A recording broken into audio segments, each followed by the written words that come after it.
very warm welcome to Daily Dispatch powered by HSBC. I'm Priya Sheth, and joining me on this very interesting conversation on International Women's Day, I have with me Priyanka Gill from the Good Glamm Group. Thank you very much, Priyanka, for joining us today. I want to begin by talking to you a little bit about being a woman leader, because I think that's what a lot of women want to be. They want to lead their own companies. What was it like? What was the journey like? And how did it all begin? Hi, thank you so very much for having me here today. And firstly, happy International Women's Day to everyone watching.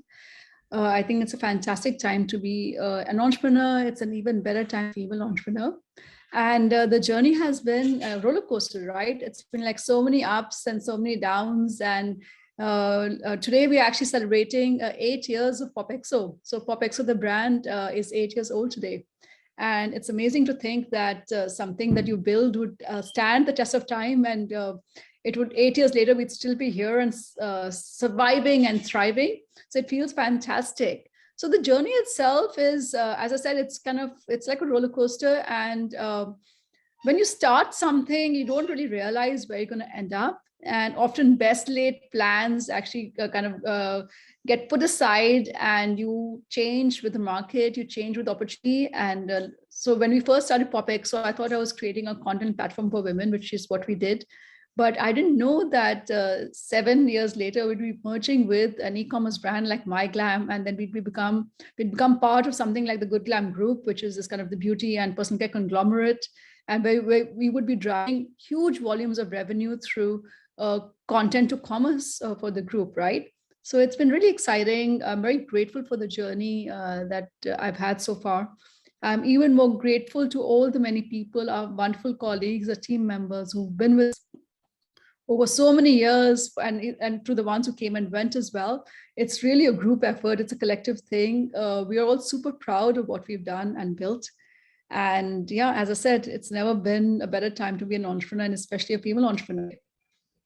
You mentioned that it was a roller coaster journey for you, which means that it came with its own share of challenges, ups and downs. So tell us a little bit about what were the most prominent challenges, according to you, that you faced?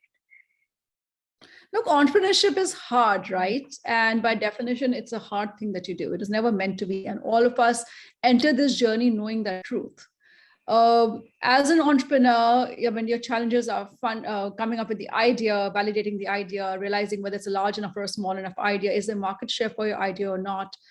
Then finding investors. Once you found the investor, it's building out your team, it's growing and scaling, performing to the numbers that you're projecting for yourself, and really building out the culture that lies that underpins the entire kind of company that you're building out. And all of these are really big challenges, right? It's not to do any of these things well. So as an entrepreneur, that's what you're constantly doing.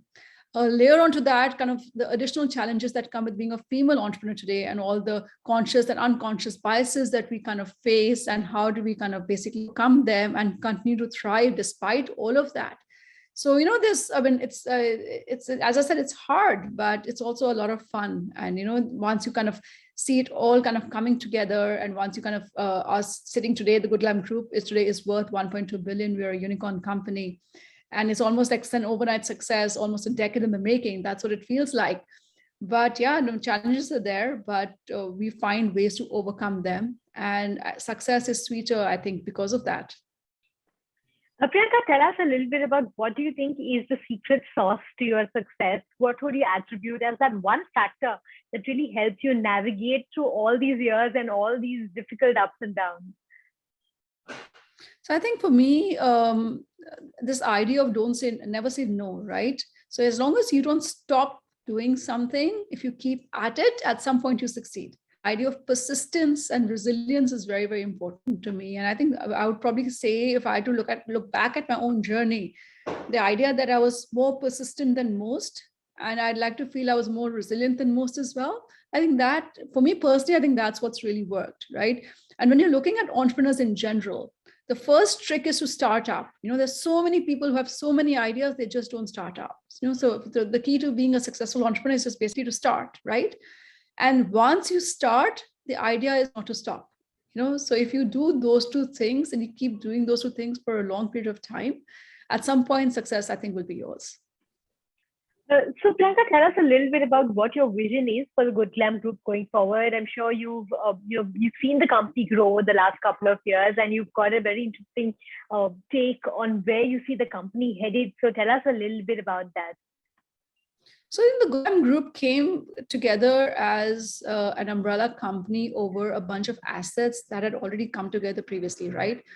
In August 2020, Popexo and Plixo, Popexo was the content platform that I had founded, Plixo was the influencer marketing platform that I had founded, merged with MyGlamm, which was the makeup brand founded by Darpan Sangbe. And three companies kind of we worked basically together, and I became a co-founder alongside Darpan of these three companies. When these three companies kind of came together, we realized that we are really able to use the power of content and use the power of creators to cut down the huge marketing costs that were the biggest pain point of a commerce company like MyGlamm, right? So we had managed to actually figure that very, very important part of the puzzle out. And once we figured that out, it got a lot of investors very excited. And then we got funding in. And then we realized that if we could solve this very important part for MyGlamm, we can solve it for other brands as well, which is when we started looking at the house of brand strategy and we began acquiring a bunch of beauty and personal care brands, right? And as you've seen, it's been a very, very active year for us. Since then, we acquired Baby Chakra. Naya joined us as co-founder at that point of the Good Glamm Group. And then Momsco, Sirona, Organic Harvest, Saint Botanica. So all of these were the beauty and personal care brands that we acquired. And we applied the same content creator kind of funnel to these brands as well. And we've been helping them scale and grow over the past year or so. Alongside, and that's when we actually put it all together as the Good Glamm Group. And Naya, Darpan, and I all became kind of co-founders of the Good Glamm Group then.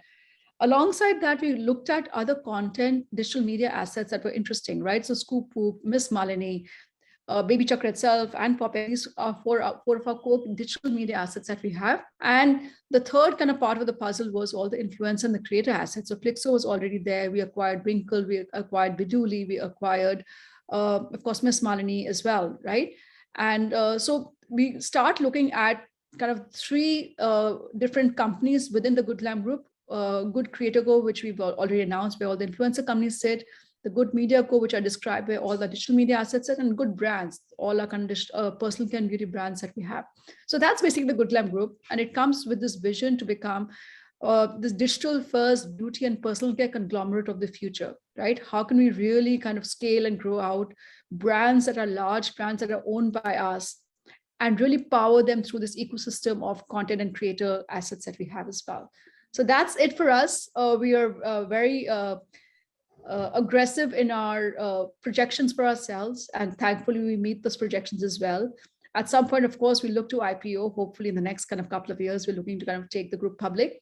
So yeah, that's the Good Glamm Group story so far. And it's, as I said, it's been a lot of fun. It's very exciting. We have some really fantastic leaders who've kind of joined our vision and dream from many, many great kind of companies all across. So yeah, it's that's a Good Glamm Group journey. Well, it's a very interesting journey, and we'll be watching out how the group shapes up over the next couple of months and years. But Priyanka, I want to ask you this one question. A lot of aspiring women entrepreneurs are watching us today, and there's this general notion that women don't know that their numbers. Finances are weak when it comes to women. So how would you view this? Because do you think women should know their numbers? Do you think it's okay for women to not know their numbers? There is a bias that's there in society when you talk about numbers and women. Again, I think that's if the bias is there, I think definitely should not be there. If you're an entrepreneur, male or female, you have to know your numbers, right? And you don't, I mean, that's basically your job, right? So I don't think it's an option at that level. And if certain people do have these kind of conscious or unconscious biases towards women, I don't think it's fair to put any one gender in any one category like that, right? So if you are an entrepreneur, if you're a business person, if you're a professional, the numbers that matter to you are the numbers that you should know like the back of your hand, and which is what we all do. You don't succeed unless you know that, right? So again, just as a direct answer to your question, I don't even think it's an option. And I don't think it's a case, to be honest. Some of the smartest kind of people that we work with at the Good Glamm Group just happen to be female, and they're very, very good at what they do. They're immensely analytical, number driven, and they're doing a kick-ass job. So I think it's maybe a slightly old-fashioned bias, and whoever has it should really let go of it like ASAP. All right, a final question before I let you go, Priyanka. Any tips for aspiring women entrepreneurs out there, people who've just started out? What do you have to say to them? Yeah, I would just say, hey, congratulations. You've kind of embarked on a very, very exciting journey. So please stay at it. And like I said, now that you've started this, you don't stop, right? Learn to change with the market, learn to adapt to the market, and don't be fixed in what you're building in that sense. And if you are malleable and flexible, you'll be resilient. And if you don't stop, I'm pretty sure you're going to succeed. So congratulations and wishing you the very best. Thanks so much for those wise words, Priyanka. I'm sure all the women listening to us today are going to take your advice very seriously. So thank you so much for being a part of this very interesting conversation. And thanks so much for being a part of Daily Dispatch.